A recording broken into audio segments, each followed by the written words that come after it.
নমস্কাৰ বন্ধু বান্ধৱীসকল, আজি মই বংকিয়াল আজমাত ব্যৱহাৰ হোৱা হোমিওপেথিক মেডিচিনৰ বিষয়ে আলোচনা কৰিম। বংকিয়াল আজমাত সাধাৰণতে সামান্য পৰিমাণে ঠাণ্ডা লাগি ৰোগৰ সকলো ধৰণৰ উপসৰ্গবোৰ বৃদ্ধি পায়। বংকিয়াল আজমাত ব্যৱহাৰ হ'বলগীয়া ফাৰ্ষ্ট হোমিওপেথিক মেডিচিনটো হৈছে এণ্টিমিটাৰ।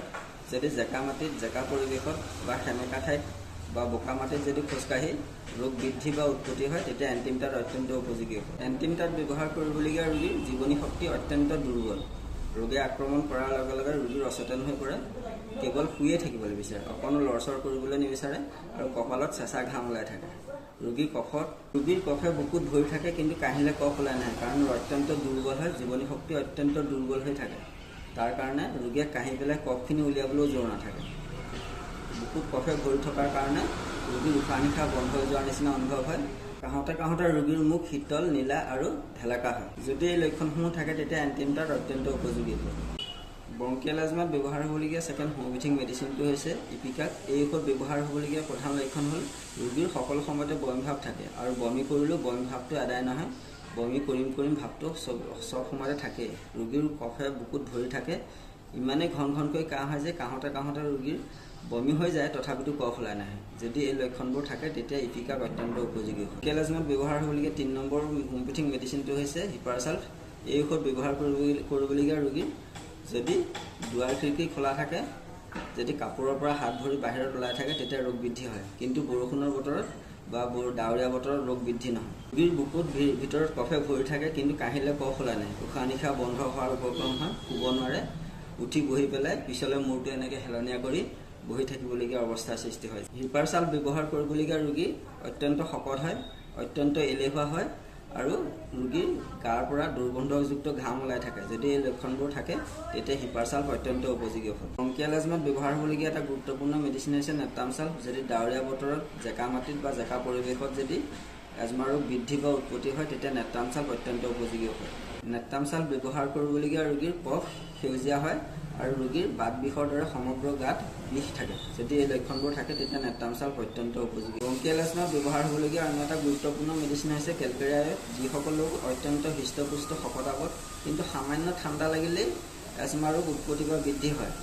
তাৰ লগত যদি শৰীৰৰ কোনো জেগাত গ্লেণ্ড আদি খোলা থাকে, যদি ৰোগীৰ কফ সেউজীয়া পুষ মিশ্ৰিত ওলায়, তাৰ লগত যদি হেক্টিক জ্বৰ থাকে, তেতিয়া কেলকেৰিয়াত অত্যন্ত উপযোগী হয়। বংকিয়াল আজমাত ব্যৱহাৰ হ'বলগীয়া এটা গুৰুত্বপূৰ্ণ মেডিচিন হৈছে ষ্টেনাম। যিসকল ৰোগীৰ কফ সেউজীয়া ৰঙৰ হয় আৰু তাৰ লগত যদি কফত নিমখীয়া আৰু টেঙা সোৱাদ থাকে, তেতিয়া ষ্টেনাম অত্যন্ত উপযোগী ঔষধ। কোনো ৰোগীৰ ক্ষেত্ৰত দেখা যায় যে কফ কণীৰ বিজলুৱা অংশৰ দৰে হালধীয়া হয় আৰু তাত নিমখীয়া আৰু মিঠা সোৱাদ থাকে। যদি এই লক্ষণ থাকে, তেতিয়া ষ্টেনাম অত্যন্ত উপযোগী হয়। ষ্টেনামৰ এটা বিশেষ লক্ষণ হ'ল ৰোগীৰ বুকুৰ ভিতৰখন ইমানেই দুৰ্বল হৈ থাকে যে ৰোগীয়ে কফ বাহিৰলৈ উলিয়াই পেলাব নোৱাৰে। বংকিয়াল আজমাত ব্যৱহাৰ হ'বলগীয়া এটা গুৰুত্বপূৰ্ণ মেডিচিন হৈছে মেডোৰিনাম। যিসকল ৰোগীৰ এজমাৰ লগত বাত ৰোগ, জৰায়ু ৰোগ, ডিম্বকোষৰ ৰোগ আৰু ফেৰিংছৰ ৰোগ থাকে, তেতিয়া মেডোৰিনাম অত্যন্ত উপযোগী ঔষধ। এজমা ৰোগ উৎপত্তি বা বৃদ্ধি হোৱাৰ লগে লগে ৰোগীৰ জিভাখনৰ নিম্নভাগ ইমানেই অৱশ হৈ পৰে যে ৰোগীয়ে উশাহ নিশাহ ল'বলৈ অত্যাধিক কষ্ট পায়। তাৰ কাৰণে ৰোগীয়ে জিভাখন বাহিৰলৈ উলিয়াই গাৰ ওপৰত মুখখন থৈ পেলাই উশাহ নিশাহ ল'বলগীয়া অৱস্থাৰ সৃষ্টি হয়। উশাহ সহজে ল'ব পাৰে, কিন্তু পেলাবৰ সময়ত অত্যাধিক কষ্ট পায়। ৰোগীৰ অত্যাধিক শুকান কাহ থাকে, কাহোঁতে লেৰিংছ ফাটি যোৱাৰ দৰে অনুভৱ কৰে। ৰোগী কাহোঁতে হাত ভৰি চেঁচা হৈ যায়। কিছুমান ৰোগীৰ হাত ভৰিত জ্বলা পোৰা কৰা থাকে আৰু এক মুহূৰ্ত স্থিৰে থাকিব নোৱাৰে। ৰোগীয়ে কাহোঁতে সামান্য পৰিমাণে সেউজীয়া ৰঙৰ বিজলুৱা তিতাযুক্ত কফ ওলায়। যদি এই লক্ষণসমূহ থাকে, তেতিয়া মেডোৰিনাম অত্যন্ত উপযোগী হয়। বংকিয়াল আজমাত ব্যৱহাৰ হ'বলগীয়া এটা গুৰুত্বপূৰ্ণ মেডিচিন হৈছে কেন্থাৰিছ। যদি ৰোগীৰ প্ৰস্ৰাৱত অত্যাধিক জ্বলা পোৰা কৰা থাকে, তাৰ লগত যদি ৰোগীৰ চকু কাণ, বুকুৰ ভিতৰত আৰু হাত ভৰিত জ্বলা পোৰা কৰা থাকে, তাৰ লগত যদি অত্যাধিক আঠাযুক্ত কফ ওলায়, তেতিয়া কেন্থাৰিছ অত্যন্ত উপযোগী হয়। বংকিয়াল আজমাত ব্যৱহাৰ হ'বলগীয়া অন্য এটা গুৰুত্বপূৰ্ণ মেডিচিন হৈছে কষ্টিকাম। যিবোৰ ৰোগীৰ প্ৰস্ৰাৱ ঘনাই লাগে আৰু প্ৰস্ৰাৱ নলীত ঘাঁ হোৱাৰ দৰে অনুভৱ কৰি থাকে, তাৰ লগত যদি বুকুত আৰু ডিঙিত ঘাঁ হোৱাৰ দৰে অনুভৱ কৰাৰ কাৰণে কফ উলিয়াই পেলাব নোৱাৰে, পুনৰ গিলি পেলাবলগীয়া হয়।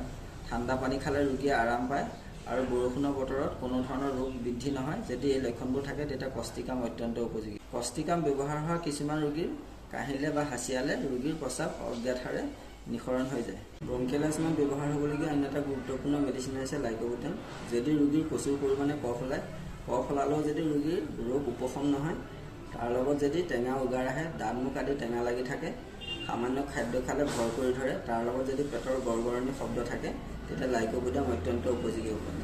লাইকোভিটাম ব্যৱহাৰ কৰি অলপ দিন উপশম পালে তাৰপিছত হাইড্ৰাষ্টিস্কেন অলপ দিন ব্যৱহাৰ কৰি তাৰ শেষত চৰিনাম আৰু টিউবাৰকুলিনাম ব্যৱহাৰ কৰিলে ৰোগ সম্পূৰ্ণৰূপে আৰোগ্য হৈ উঠে। ব্ৰংকিয়েল এজমাত ব্যৱহাৰ হ'বলগীয়া এটা গুৰুত্বপূৰ্ণ মেডিচিন হৈছে চেম্বুকাছ নাইগাৰ। এই ঔষধ ব্যৱহাৰ কৰিবলগীয়া প্ৰধান লক্ষণ হ'ল ৰোগীৰ ৰাতি শুই থাকোঁতে হঠাৎ কাহ উৎপত্তি হয়। কাহি ৰোগীৰ দম বন্ধ হৈ ফিট হৈ যোৱাৰ নিচিনা হয়। এইদৰে অলপ সময় কাহ হয়, ৰোগীৰ পুনৰ টোপনি যায়। পুনৰ টোপনি গ'লেও হঠাৎ আকৌ একেধৰণে কষ্টকৰ কাহ হয়। ৰোগীৰ নাক বন্ধ থাকে আৰু শৰীৰৰ বৰ্ণ নীলা হয়। তাৰ লগত ৰোগীৰ উশাহ সহজে টানি ল'ব পাৰে, কিন্তু পেলাবৰ সময়ত অত্যাধিক কষ্ট হয়। ইয়াৰ উপৰিও ৰোগীৰ যেতিয়া সাৰ পাই থাকে ৰোগীৰ অত্যাধিক ঘাম হয়। যদি এই লক্ষণবোৰ থাকে তেতিয়া চেম্বুকাছ নাইগাৰ অত্যন্ত উপযোগী। চেম্বুকাছ নাইগাৰ ব্যৱহাৰ কৰিবলগীয়া এটা বিশেষ লক্ষণ হ'ল এজমা ৰোগৰ লগত যদি শৰীৰৰ ঠায়ে ফুলে, বিশেষকৈ ভৰি ফুলিলে চেম্বুকাছ নাইগাৰ অত্যন্ত উপযোগী ঔষধ। ব্ৰংকিয়েল এজমাত ব্যৱহাৰ হোৱা অন্য এটা গুৰুত্বপূৰ্ণ মেডিচিন হৈছে পালচেটিলা। স্ত্ৰীসকলৰ ঋতুমতী হোৱাৰ পিছৰ পৰা যদি এজমা ৰোগে দেখা দিয়ে তেতিয়া পালচেটিলাৰ হাই পটেঞ্চি মেডিচিন 2 মাহমান ব্যৱহাৰ কৰিলে ৰোগ সম্পূৰ্ণৰূপে আৰোগ্য হৈ উঠে। ব্ৰংকিয়েল এজমাত ব্যৱহাৰ হোৱা অন্য এটা গুৰুত্বপূৰ্ণ মেডিচিন হৈছে কেলিকাৰ্ভ। দুৰ্বল ৰোগ, বয়সীয়াল ৰোগ আৰু যিসকলৰ অজিন ৰোগ থাকে আৰু যিসকলৰ লিভাৰ দোষ থাকে সেইসকলৰ ক্ষেত্ৰত কেলিকাৰ্ভ অত্যন্ত জৰুৰী ঔষধ।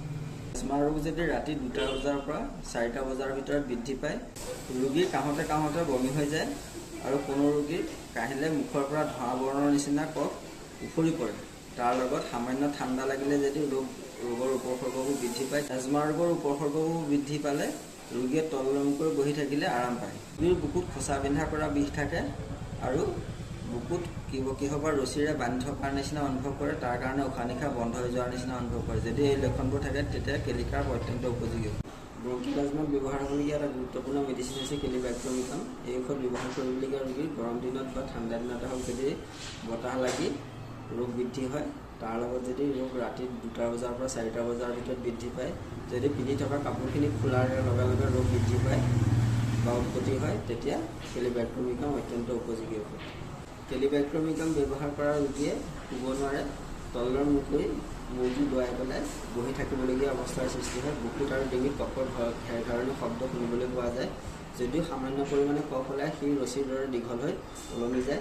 যদি এই লক্ষণ থাকে, কেলিব্যাক্টমিকাম ব্যৱহাৰ কৰিবলগীয়া ৰোগীৰ গঠন অত্যাধিক শকত হয় আৰু ডিঙিটো চুটি হয়। এনেলোকৰ ক্ষেত্ৰত কেলিব্যাক্টমিকাম অত্যন্ত উপযোগী ঔষধ। ব্ৰংকিয়েল এজমাত ব্যৱহাৰ হ'বলগীয়া এটা গুৰুত্বপূৰ্ণ মেডিচিন হৈছে কাৰ্বভেজ।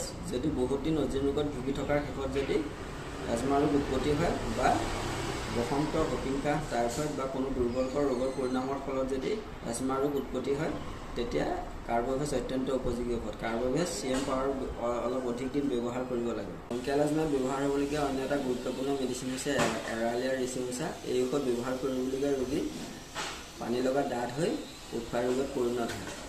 ৰোগীয়ে উশাহ ল'বৰ সময়ত ডিঙিটো পিছলৈ হেলনীয়া কৰি বুকুখন প্ৰসাৰিত কৰিবলগীয়া অৱস্থাৰ সৃষ্টি হয়, কিন্তু নিশ্বাস খুব সহজে পেলাব পাৰে। ৰোগীয়ে কোনো প্ৰকাৰে শুব নোৱাৰে, শুলে উশাহ নিশাহ বন্ধ হৈ যায়। তাৰ কাৰণে ৰোগীয়ে দিনে ৰাতিয়ে বহি থাকিবলগীয়া হয়। ৰোগীয়ে লৰা-চৰা কৰিলে বা 2 এখোজ কাঢ়িলে দম বন্ধ হৈ যোৱাৰ ভাৱ হয়। টোপনি যাবলগীয়া হ'লে ৰোগীয়ে গাৰুৰ ওপৰত হাতখন থৈ তাৰ ওপৰত মূৰটো থৈ খুব কষ্টৰে টোপনি যাবলগীয়া হয়। যদি এই লক্ষণবোৰ থাকে তেতিয়া এৰালিয়া ৰিচিউচা অত্যন্ত উপযোগী। ব্ৰংকিয়েল এজমাত ব্যৱহাৰ হ'বলগীয়া এটা গুৰুত্বপূৰ্ণ মেডিচিন হৈছে চৰিনাম। চৰিনাম ব্যৱহাৰ কৰিবলগীয়া ৰোগীৰ সামান্য কাৰণতে ঠাণ্ডা লাগে। ৰোগীয়ে গৰম দিনতো কাপোৰ লৈ শুবলগীয়া অৱস্থাৰ সৃষ্টি হয়। কোনো ৰোগীৰ চৰ্মৰোগ থাকে বা চৰ্মৰোগ হোৱাৰ পিছৰ পৰা বা চৰ্মৰোগ বহি গৈ যদি এজমা ৰোগ হয়, তেতিয়া চৰিনাম অত্যন্ত উপযোগী হয়।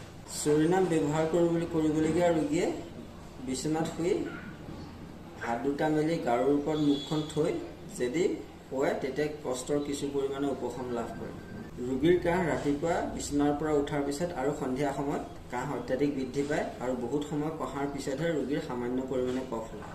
যদি এই লক্ষণবোৰ থাকে তেতিয়া চৰিনামৰ 1M পাৱাৰৰ কিছু অলপ দিন ব্যৱহাৰ কৰাৰ পিছত যদি টিউবাৰকুলিনাম ব্যৱহাৰ কৰে ইটোৰ পিছত সিটো, তেতিয়া ৰোগী খুব সোনকালে আৰোগ্য হৈ উঠে। এইখিনিয়ে আছিলে ব্ৰংকিয়েল এজমাত ব্যৱহাৰ কৰিবলগীয়া হোমিওপেথিক মেডিচিন। আপোনালোকে যদি মোৰ ভিডিঅ'টো চাই ভাল পাইছে, প্লিজ লাইক, ছাবস্ক্ৰাইব আৰু শ্বেয়াৰ কৰি দিব। ভিডিঅ'টো চোৱাৰ বাবে ধন্যবাদ। নমস্কাৰ।